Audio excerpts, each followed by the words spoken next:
ओम शांति। 22 सितंबर 2025। बाबा के महावाक्य। मीठे बच्चे, अपनी दिल पर हाथ रखकर पूछो कि बाबा जो सुनाते हैं, क्या हम सब पहले जानते थे? जो सुना है उसे अर्थ सहित समझकर खुशी में रहो। प्रश्न: तुम्हारे इस ब्राह्मण धर्म में सबसे अधिक ताकत है कौन सी और कैसे? उत्तर: तुम्हारा यह ब्राह्मण धर्म ऐसा है जो सारे विश्व की सद्गति श्रीमत पर कर देते हैं। ब्राह्मण ही सारे विश्व को शांत बना देते हैं। तुम ब्राह्मण कुलभूषण देवताओं से भी ऊंच हो। तुम्हें बाप द्वारा यह ताकत मिलती है। तुम ब्राह्मण बाप के मददगार बनते हो। तुम्हें ही सबसे बड़ी प्राइज मिलती है।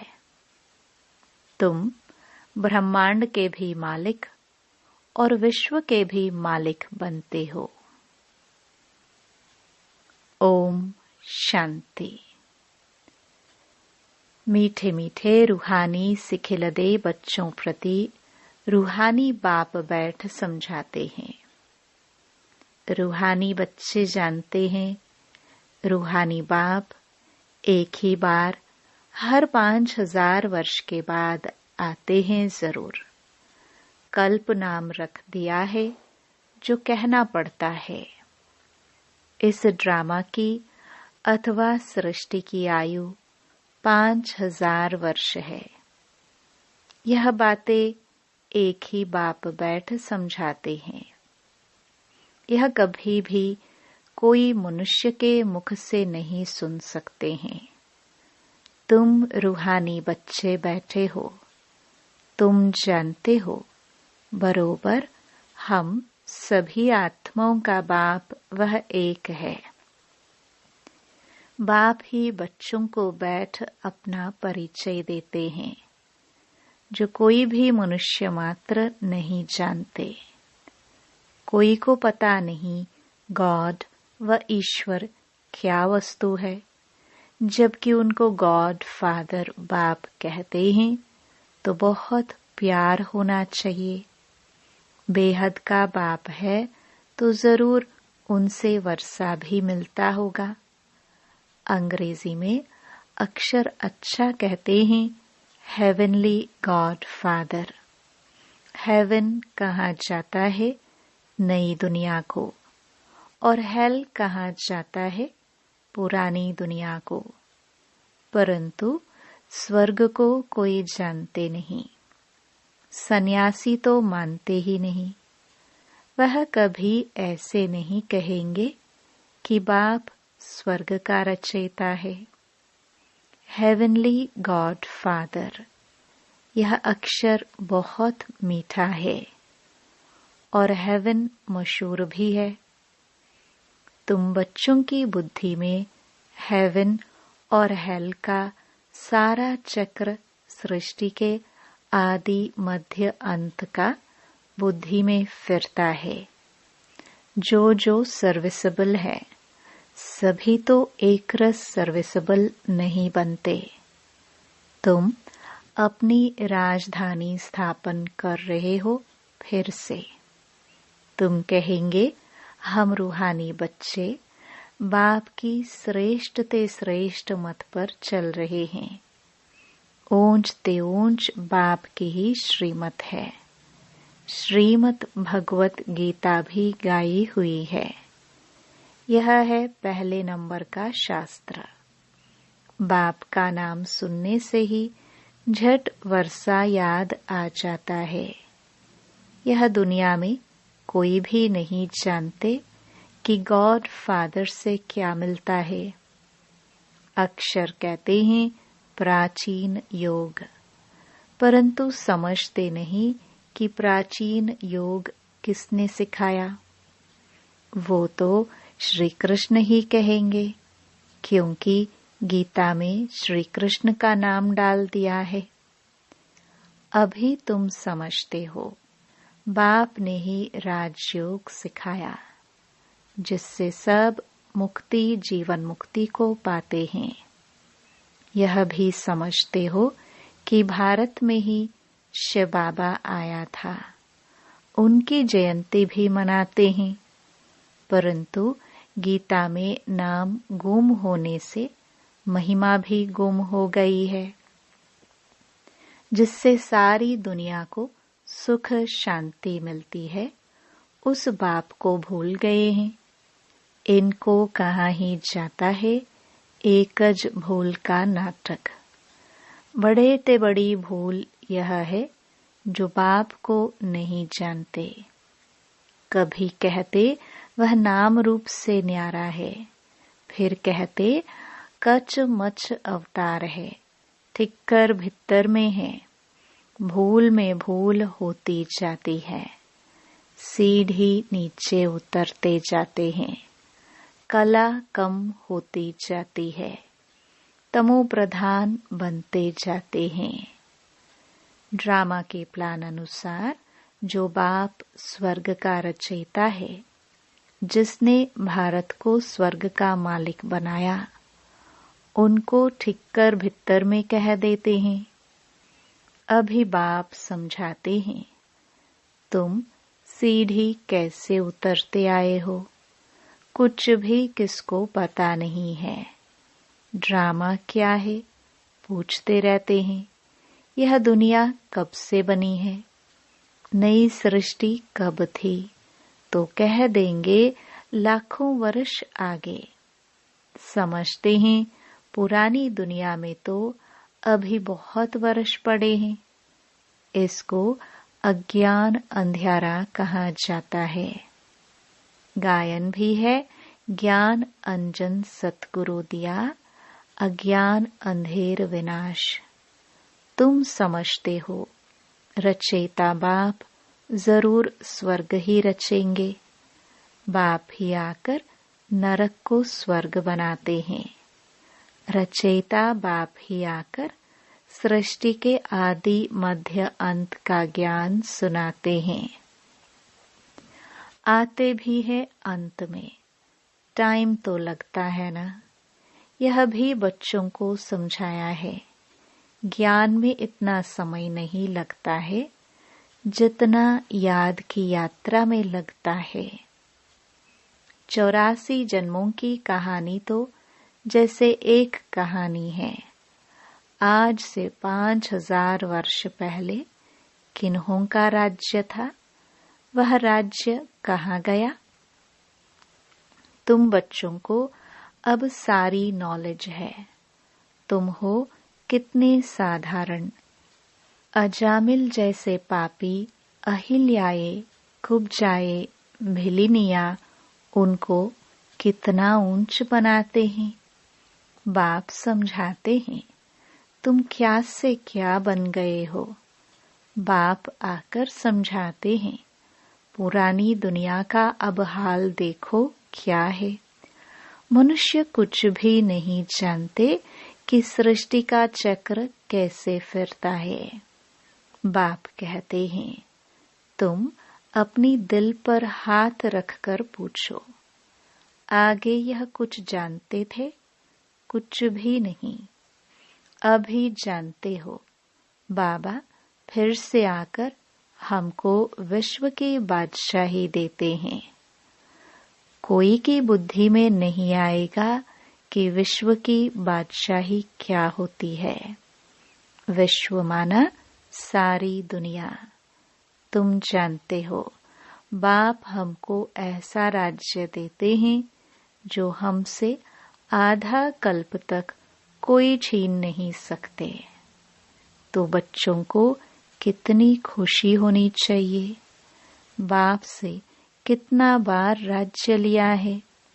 बाप सत्य है, सत्य शिक्षक भी है, सतगुरु भी है, कब सुना ही नहीं। अभी अर्थ सहित तुम समझते हो।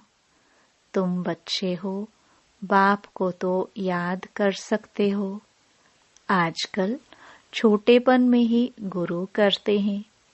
गुरु का चित्र बनाए भी गले में डालते हैं, वह घर में रखते हैं। यहाँ तो वंडर है। बाप, शिक्षक, सतगुरु सब एक ही है। बाप कहते हैं, मैं साथ में ले चलूंगा। तुमसे पूछेंगे, क्या पढ़ते हो? बोलो, हम नई दुनिया में राजाई प्राप्त करने लिए राजयोग पढ़ते हैं। यह है ही राजयोग। जैसे बैरिस्टरी योग होता है, तो जरूर बुद्धि का योग बैरिस्टर तरफ जाएगा। टीचर को जरूर याद तो करेंगे ना। तुम कहेंगे, हम स्वर्ग की राजाई प्राप्त करने के लिए ही पढ़ते हैं। कौन पढ़ाते हैं? शिव बाबा, भगवान। उनका नाम तो एक ही है जो चला आया है। रथ का नाम तो है नहीं। मेरा नाम है ही शिव। बाप शिव और रथ ब्रह्मा कहेंगे। अभी तुम जानते हो यह कितना वंडरफुल है। शरीर तो एक ही है।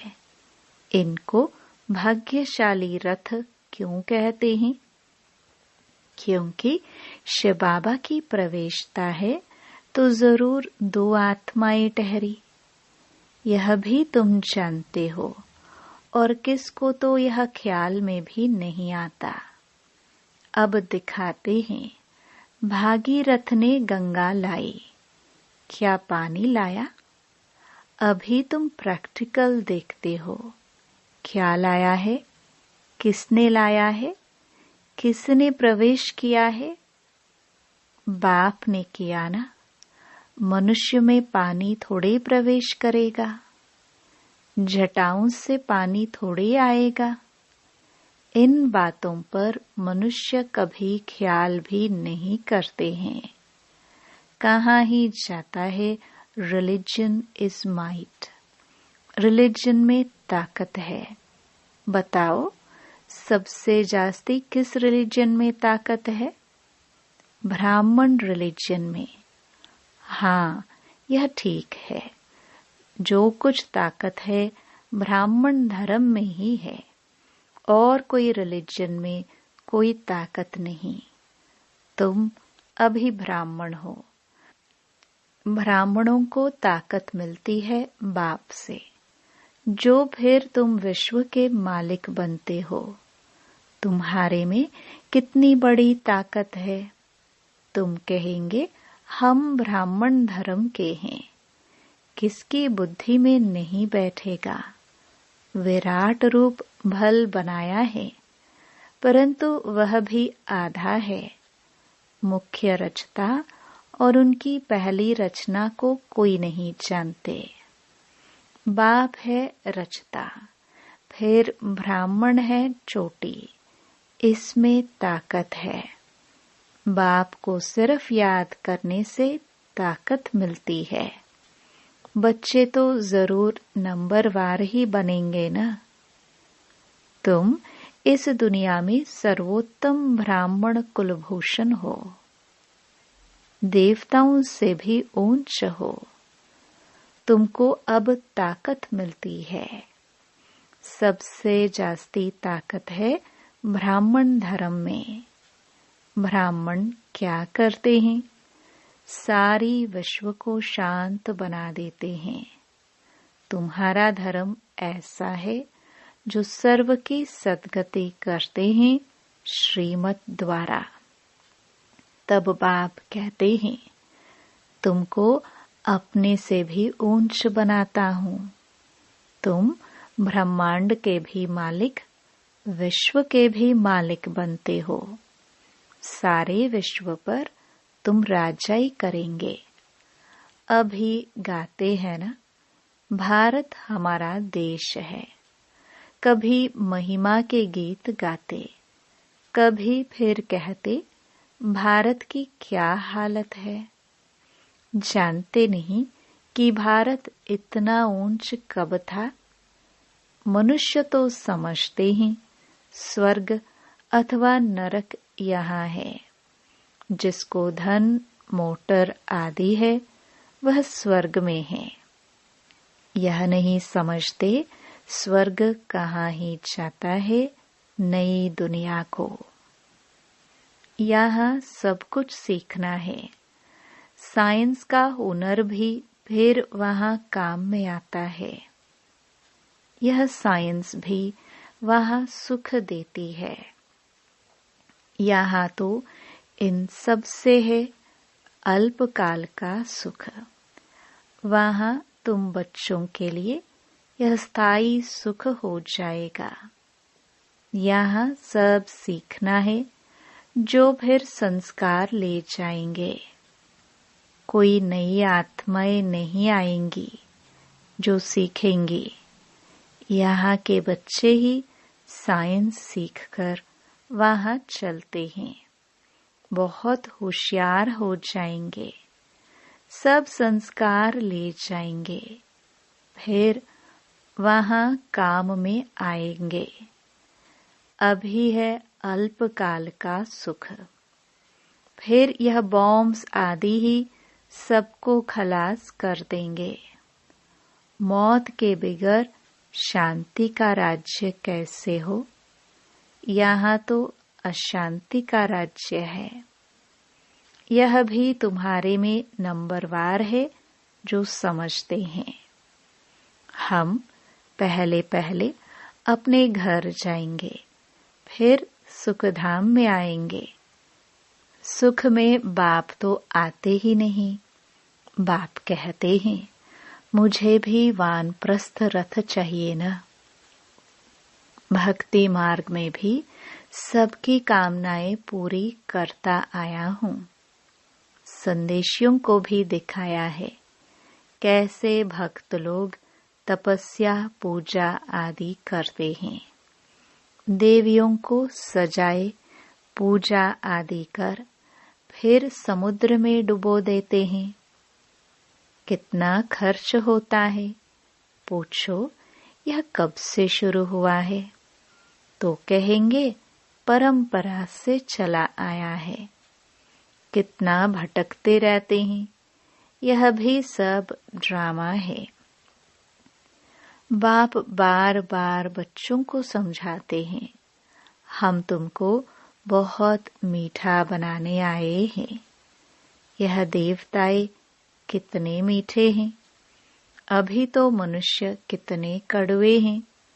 जिन्होंने बाप को बहुत मदद की थी उन्हों की पूजा करते रहते हैं। तुम्हारी पूजा भी होती है। पद भी तुम ऊंच प्राप्त करते हो। बाप खुद कहते हैं मैं तुमको अपने से भी ऊंच बनाता हूँ। ऊंच ते ऊंच भगवान की ही श्रीमत। गीता में भी श्रीमत मशहूर है। श्री कृष्ण तो इस समय बाप से वर्षा ले रहे हैं। श्री कृष्ण की आत्मा के रथ में बाप ने प्रवेश किया है। कितनी वंडरफुल बात है। कभी किसकी बुद्धि में आएगा नहीं। समझने वालों को भी समझाने में बड़ी मेहनत लगती है। बाप कितना अच्छी रीति बच्चों को समझाते हैं। बाबा लिखते हैं सर्वोत्तम ब्रह्मा मुख वंशावली ब्राह्मण। तुम ऊंच सर्विस करते हो तो यह प्राइज मिलती है। तुम बाप के मददगार बनते हो तो सबको प्राइज मिलती है नंबरवार पुरुषार्थ अनुसार। तुम्हारे में भी बड़ी ताकत है। तुम मनुष्य को स्वर्ग का मालिक बना सकते हो। तुम रूहानी सेना हो। तुम यह बैज नहीं लगाएंगे तो मनुष्य कैसे समझेंगे कि यह भी रूहानी मिलिट्री है। मिलिट्री वालों को हमेशा बैज लगा हुआ होता है। शिव बाबा है नई दुनिया का रचयिता। वहां इन देवताओं का राज्य था, अब नहीं है। फिर बाप कहते हैं मन मना भव, देह सहित सब संबंध छोड़ मामेकम याद करो तो श्री कृष्ण की डायनास्टी में आ जाएंगे। इसमें लज्जा की तो बात ही नहीं। बाप की याद रहेगी। बाप इनके लिए भी बताते हैं। यह नारायण की पूजा करते थे। नारायण की मूर्ति साथ में रहती थी। चलते फिरते उनको देखते थे। अभी तुम बच्चों को ज्ञान है, बैज तो जरूर लगा रहना चाहिए। तुम हो नर से नारायण बनाने वाले। राजयोग भी तुम ही सिखलाते हो। नर से नारायण बनाने की सर्विस करते हो। अपने को देखना है, हमारे में कोई अवगुण तो नहीं है। तुम बच्चे बाप दादा के पास आते हो। बाप है शिव बाबा, दादा है उनका रथ। बाप जरूर रथ द्वारा ही मिलेंगे ना। बाप के पास आते ही रिफ्रेश होने, सम्मुख बैठने से याद पड़ती है, बाबा आया है ले जाने के लिए।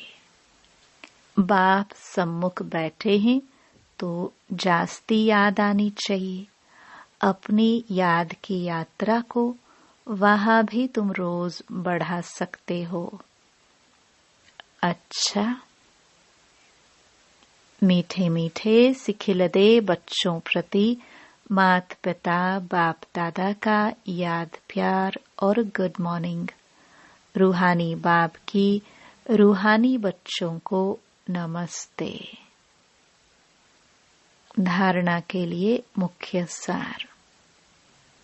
पहला, अपने को देखना है कि हमारे में कोई अवगुण तो नहीं है। जैसे देवताए मीठे हैं, ऐसा मीठा बना हूं। दूसरा, बाप की श्रेष्ठ ते श्रेष्ठ मत पर चल अपनी राजधानी स्थापन करनी है। सर्विसेबल बनने के लिए सृष्टि के आदि मध्य अंत का, हेवन और हेल का ज्ञान बुद्धि में फिराना है। वरदान, खुदाई खिदमतगार की स्मृति द्वारा सहज याद का अनुभव करने वाले सहज योगी भव। खुदाई खिदमतगार अर्थात जो खुदा व बाप ने खिदमत सेवा दी है, उसी सेवा में सदा तत्पर रहने वाले। सदा यही नशा रहे कि हमें स्वयं खुदा ने खिदमत दी है। कार्य करते हुए जिसने कार्य दिया है उसको कभी भूला नहीं जाता। तो कर्मणा सेवा में भी यह स्मृति रहे कि बाप के डायरेक्शन अनुसार कर रहे हैं तो सहज याद का अनुभव करते सहज योगी बन जाएंगे।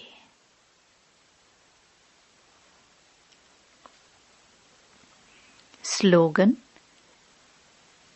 सदा गॉडली स्टूडेंट लाइफ की स्मृति रहे तो माया समीप नहीं आ सकती। अव्यक्त इशारे। अब लगन की अग्नि को प्रज्वलित कर योग को ज्वाला रूप बनाओ। जितना स्थापना के निमित्त बने हुए ज्वाला रूप होंगे, उतना ही विनाश ज्वाला प्रत्यक्ष होगी। संगठन रूप में ज्वाला रूप की याद विश्व के विनाश का कार्य संपन्न करेगी। इसके लिए हर सेवा केंद्र पर विशेष योग के प्रोग्राम चलते रहे तो विनाश ज्वाला को पंखा लगेगा।